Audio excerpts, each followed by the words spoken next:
We'll be talking with Congressman Ernest S. Stook and the state's Democratic and Republican Party chairman. Next on C-SPAN, we bring you the inaugural festivities for Republican Mayor Rudy Giuliani of New York City. Mayor Giuliani decided not to be sworn in on New Year's Day, a traditional day for New York's inaugural festivities, because this year the holiday fell on Saturday, the Jewish Sabbath. The ceremony was rescheduled for Sunday following church services to allow participation by all religious communities. Mayor Giuliani defeated Democratic Mayor David Dinkins this past November in a closely contested race.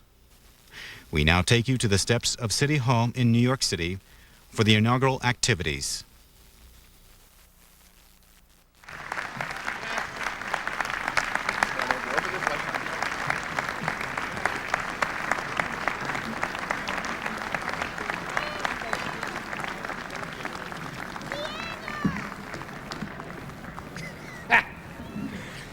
Please rise as representatives of the New York City Police, Fire, and Correction Departments advance the colors.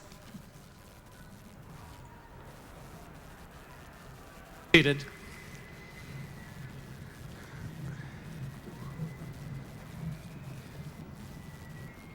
The Honorable Michael Mukasey, U.S. District Judge for the Southern District of New York, will now administer the oath of office.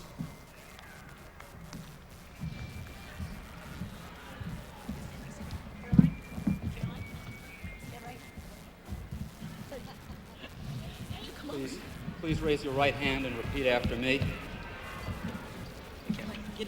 I, Rudolph William Giuliani. I, Rudolph William Giuliani. Do solemnly swear. Do solemnly swear. That I will support the Constitution of the United States. That I will support the Constitution of the United States. And the Constitution of the State of New York. And the Constitution of the State of New York. And the Charter of the City of New York. And the Charter of the City of New York. And that I will faithfully discharge the duties. And that I will faithfully discharge the duties. Of the office of Mayor of the City of New York. The office of Mayor of the City of New York. According to the best of my ability. According to the best of my ability. So help me God. So help me God.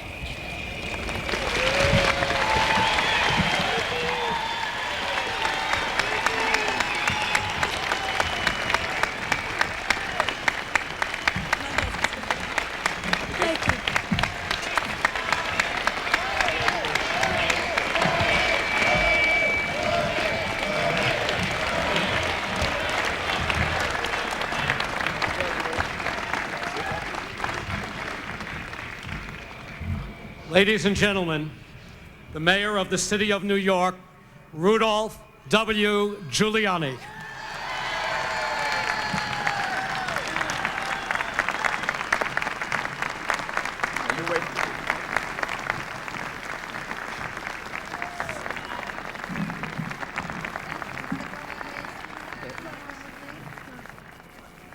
One moment while I remove this.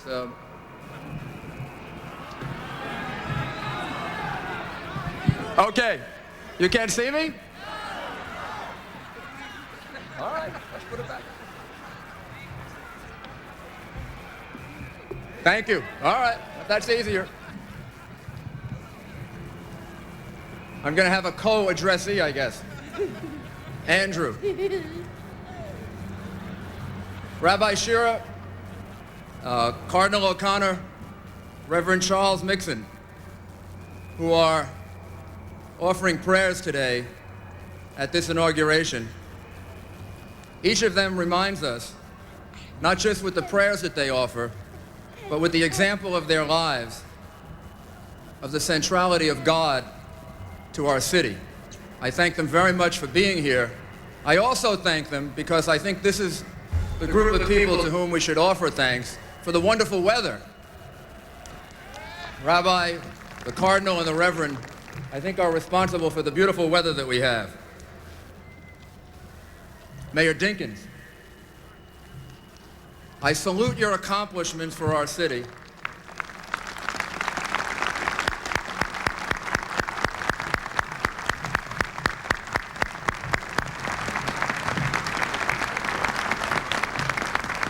Me too.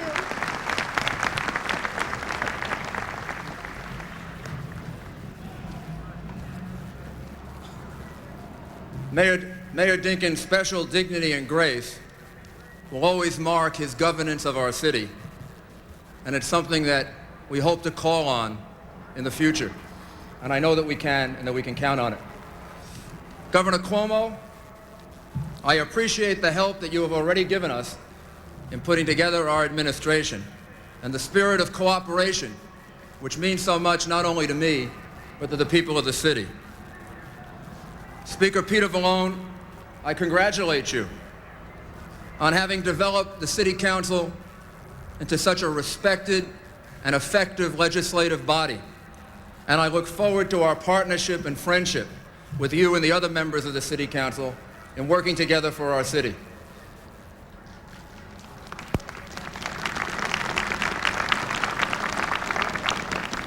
Senator Moynihan, I appreciate the advice and the help that you have also already given me, and your very special perspective, particularly on the problems that this city faces today, and I look forward to working with you.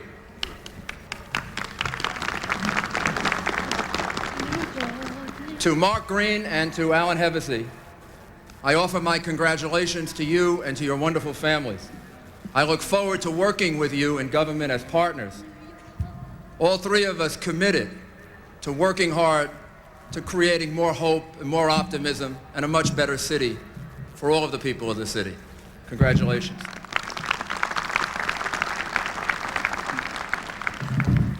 Mayor Abe Beam, you honor us with your presence here today.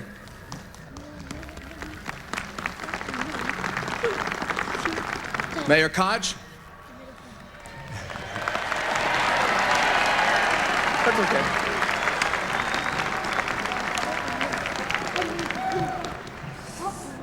Eight years ago, when I came to your inauguration here, you had Peter Powers and I in the back row. We're right back there. And we've kind of moved up now. Peter's here, I'm here. Donna and I are very much in your debt for all of the advice and counsel that you've given us, including the personal advice, that at a difficult time like this, when you're transitioning to a whole new way of life, you've been really a very, very good friend. Not to mention the terrific commercial that you did. Many of you here are responsible for electing me mayor.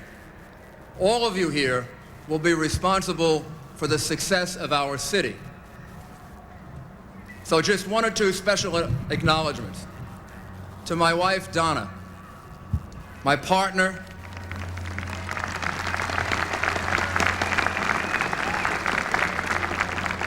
my inspiration, and my lover. Donna is one of three people I believe most responsible for my standing here, along with my friend Peter Powers and David Garth, and I welcome them here today. To Andrew Giuliani, who's now taken the oath 3 times also, and Caroline Giuliani, thank you for the perspective you give me and for showing me how much I can really love. To my mother, Helen, who is 84 years old,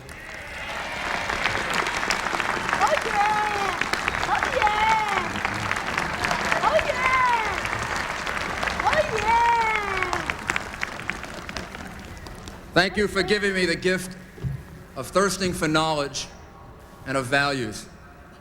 And to my father, Harold, who isn't here, and I wish he was, but I believe that he is, for giving me the gift of vision, that problems shouldn't get you down, but that they should become challenges to do better and to work harder. And to Donna's parents, Bob and Gwen Kostovec, thank you so much for all your love and all your caring. Distinguished public servants, members of the clergy, good friends, fellow New Yorkers, one and all, time brings all things to pass. And with the spirit of my administration, New York City is poised for dramatic change. The era of fear has had a long enough reign. The period of doubt has run its course. As of this moment, the expressions of cynicism, New York is not governable, New York is not manageable, New York is not worth it, all of these I declare politically incorrect. Let's not use them anymore. Oh, yeah. On this day of new beginnings, I give you my solemn pledge to summon our courage, to raise our hope, and to build our confidence. My grandfather, Rodolfo, came to New York almost 100 years ago. He came here with $20 in his pocket. Like so many of you and your ancestors, he knew fear. Fear of a strange land, fear of learning to speak a new language, fear of the unknown. But he didn't let that stop him.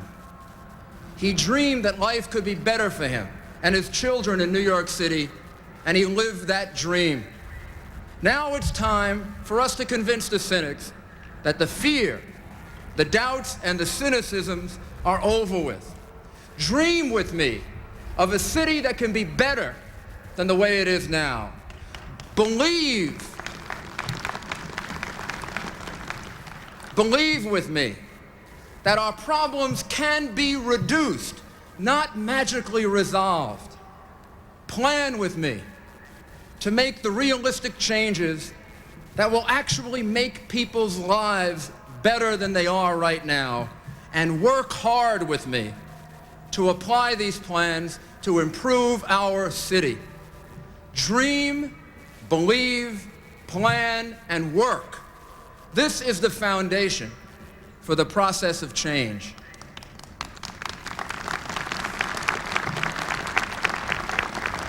He's right. I ask you to give me a chance to make change happen for us. Don't let those who are so fearful of transformations stop the process before it begins, killing ideas by fear. We don't need to be fearful. Despite the tough and difficult steps that I must take to remove our structural budget deficit, and be sure that I will take them, still we can dream about and believe in and plan and work for an improved economy built on New York City's magnets. Those magnets draw more people to this city than any city in the world. And they'll be the basis for the renewal of our economy and the renewal of our city. Look anew at our cultural institutions, artistic institutions, fashion institutions. They're not only part of the heart and soul of this city, but also they are important industries that will and must grow to create more jobs for us.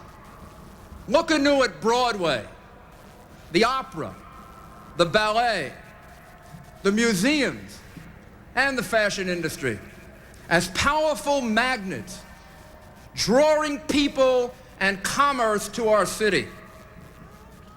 We must expand them all. We must build our future on institutions like this.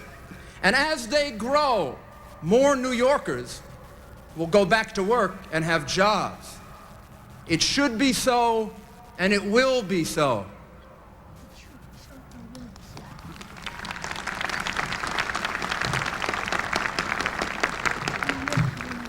New York City has the very best healthcare institutions in America. But we're not thought of and promoted as America's healthcare capital. It should be so, and it will be so.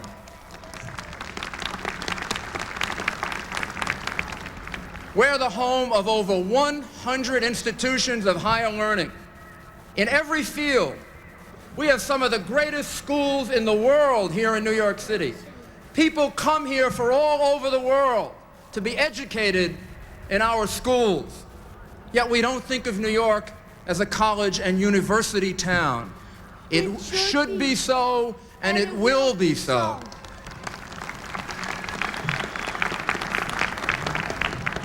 We've never effectively utilized our unique position as the home of the United Nations.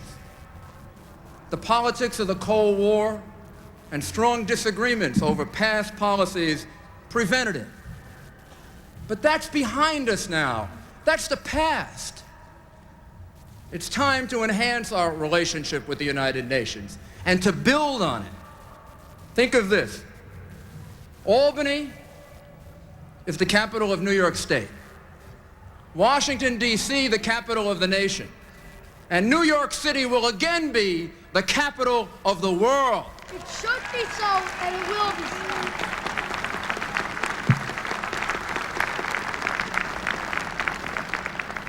Dad, you forgot to do this. Andrew has this right. It should be so, and it will be so. As mayor of this city, I can reach out to every part of the world.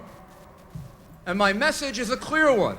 If you come here to live, if you do business here, if you visit here, you can find people who speak your language, even your dialect. You can find people who share your religion.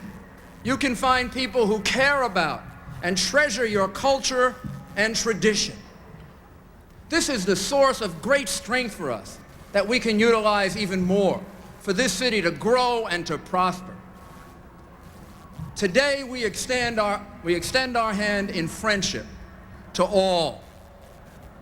It's extended in friendship and in love to New Yorkers of every race, religion, ethnic background, gender, or sexual orientation.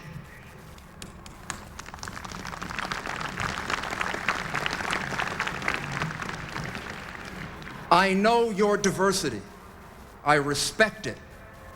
I see it as a source of our strength. But mostly I see us as New Yorkers sharing common interests and common bonds. Each one of you has an equal claim on me to apply one standard of fairness, to work hard and to persevere to reduce the city's problems.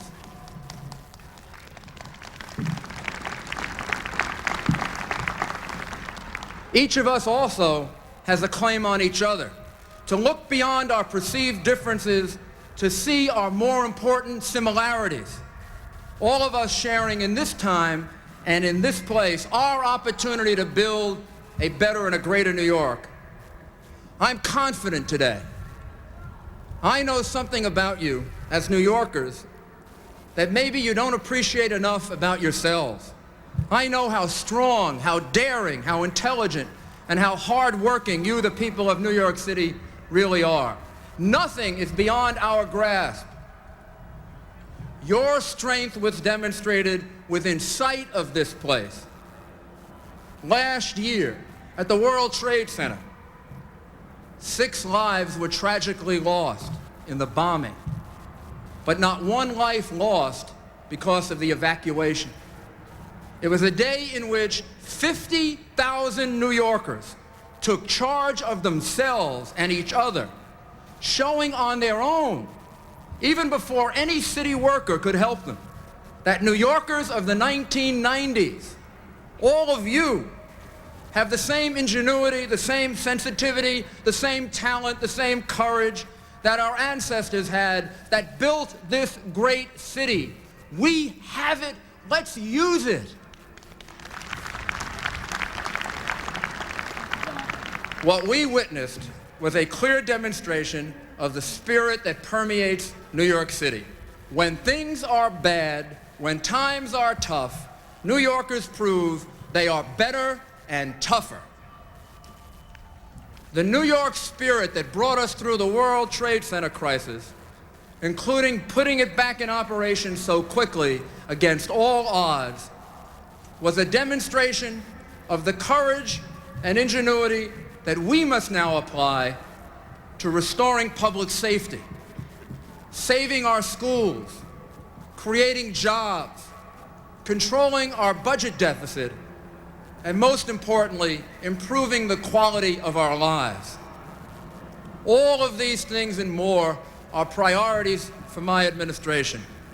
But beyond the policies and the legislation and the budget readjustment, and government redefining, it's to an even deeper spirit that we now call. It's a call to the innermost spirit of New York, which says, our problems may be big, but our people are bigger.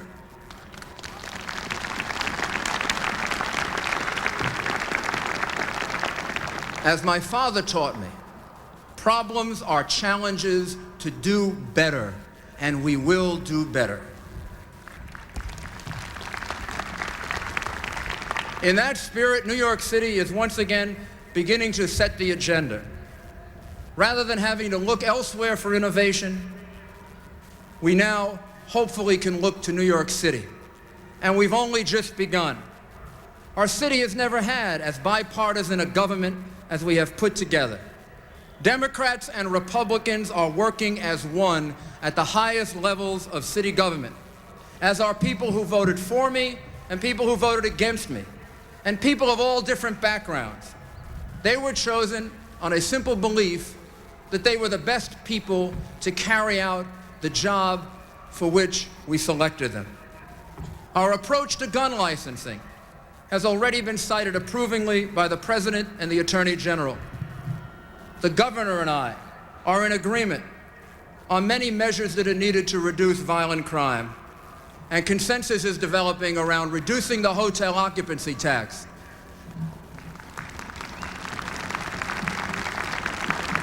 as a way to boost the economy and to create jobs. What it's all about is New York City, all 5 boroughs, again becoming the center for innovation and change. We're in this together. That's why we need Staten Island to stay with us, Guy Molinari.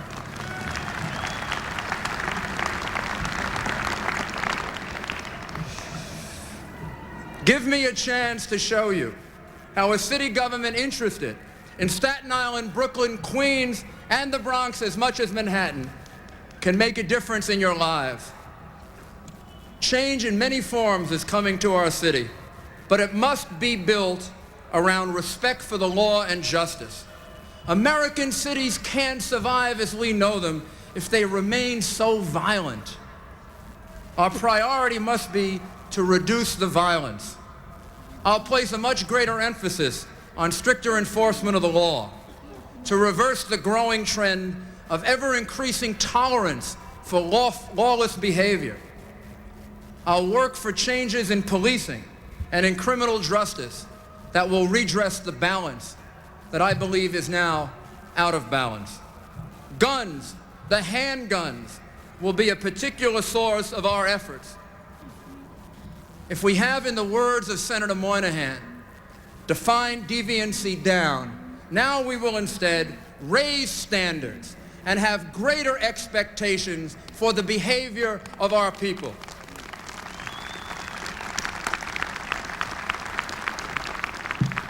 But just as much has to be done about the underlying causes of crime. This will be as important a part of my administration as respect for the law. We must give the hopeless reason to hope again, particularly the children. Each child is important to us because they are our future. Our school system and our social programs must be made more effective so that we can once again offer the realistic possibility of life improving for all of us. The greatest measure of our own decency is the help we give to those most in need. But the help we give must be realistic. And we must have the courage to face our failures, not repeat our mistakes, because our mistakes are causing people their lives and their future. As we step into the future, the indomitable spirit of LaGuardia will infuse our city. The common sense approach of Ed Koch will echo again. I ask of you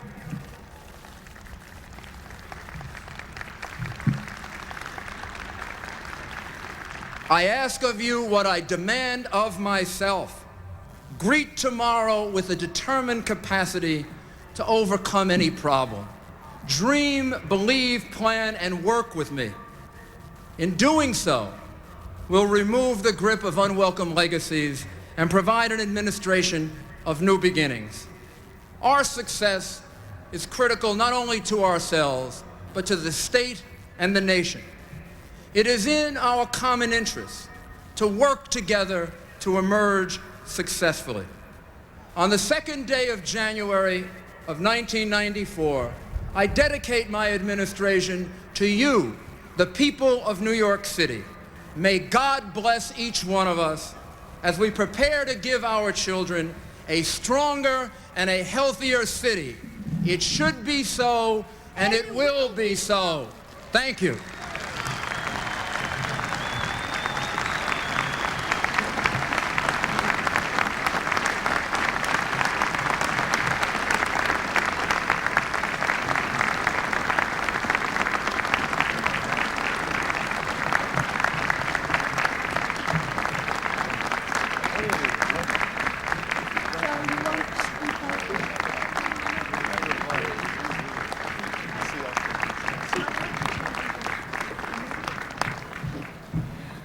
Ladies and gentlemen, please direct your attention. Mayor Giuliani was sworn into office on Sunday. He decided not to be sworn in on New Year's Day, the traditional day for New York City's inaugural festivities, because this year the holiday fell on Saturday, the Jewish Sabbath. The ceremony was held Sunday following church services to allow participation by all religious communities. Mayor Giuliani defeated Democratic Mayor David Dinkins this past November in a closely contested race. Next, we take a look at the C-SPAN program schedule.